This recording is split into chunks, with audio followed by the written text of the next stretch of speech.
Okay.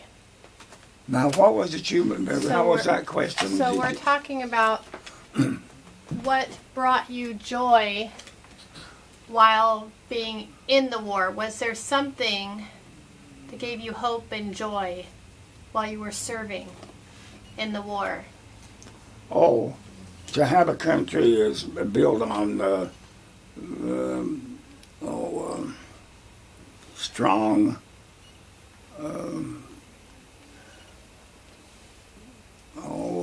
I can't think of the right word I want to use. Trying to help people. You know what you can. I know that's the only reason when I come home. When they put me in mayor for 14 years, I try to look at it that I'm going to do all I can to make a better feeling in this community, and you can spread it from the community feeling to anything in America. To try to build what we've got and make it better for people. And Yes. so you're saying serving. You Serving, served. I know that you've done a lot of service in your life, and that brings you joy. That brings joy, and I think it will to anybody. I know it's limited sometimes because you can easily say, well, I'm too busy. Well, that's true up to a point, but give of yourself what you can to uplift what you see needs to be helped. If you have to even be a partner to somebody else that's got a higher position, and you get going the right way, you can't help but not just feel good to see improvements and things that benefit mankind.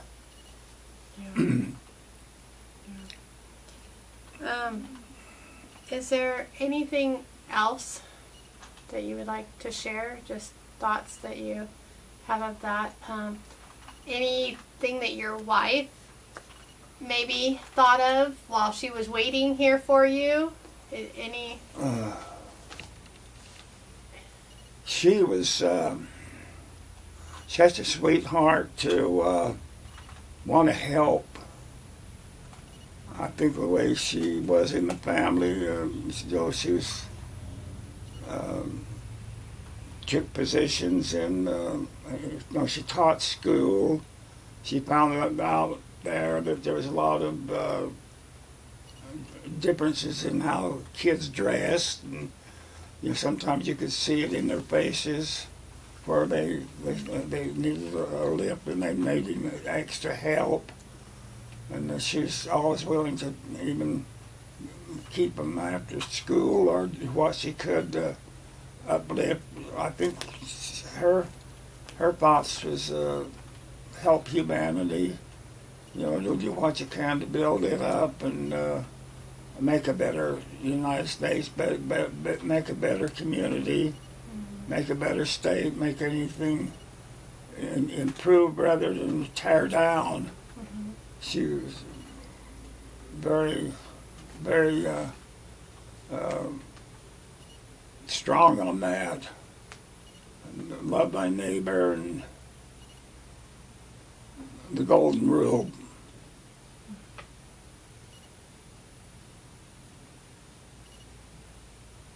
So she was a real good partner for me in service.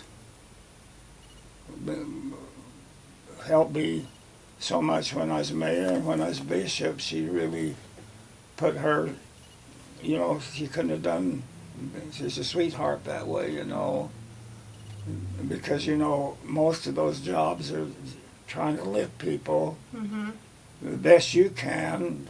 That doesn't mean that you don't have some faults too, but I mean, under the current, you try to just see what you can to make improvements.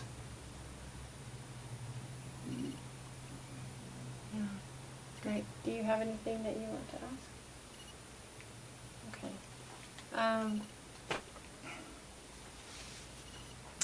So your wife, when you were in the service, she went to school and she taught? Mm-hmm. Is that what she did? She got a degree in elementary education, taught school for 5 years.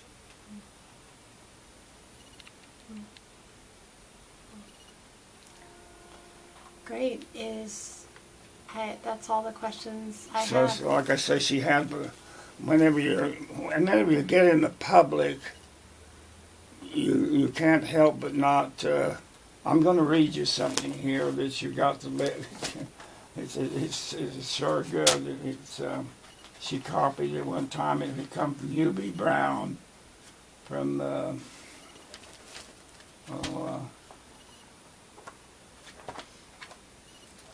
he used to be a Canada, but he was a counselor to the president of the church, then. But you listen to this, see if you can catch on over there. It says, some people know more about less and less until they finally know everything about nothing. Other people learn less and less until they finally know nothing about everything. Isn't that neat? Now listen to it again, because you have to. It says, some people know more about less and less until they finally know everything about nothing.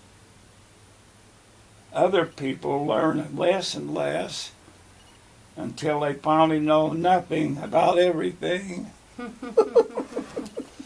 That's great. See, that's the kind of stuff you need in life, If you Yeah. makes you think, doesn't it? Yeah. There's truth to that, though. The more you learn, the less you know. Well, yeah. Wow, there's so much out there. Yeah. You analyze it, this thing is kind of quite cute, isn't it? Yeah. Yeah. That's great. Okay, well, I will stop this and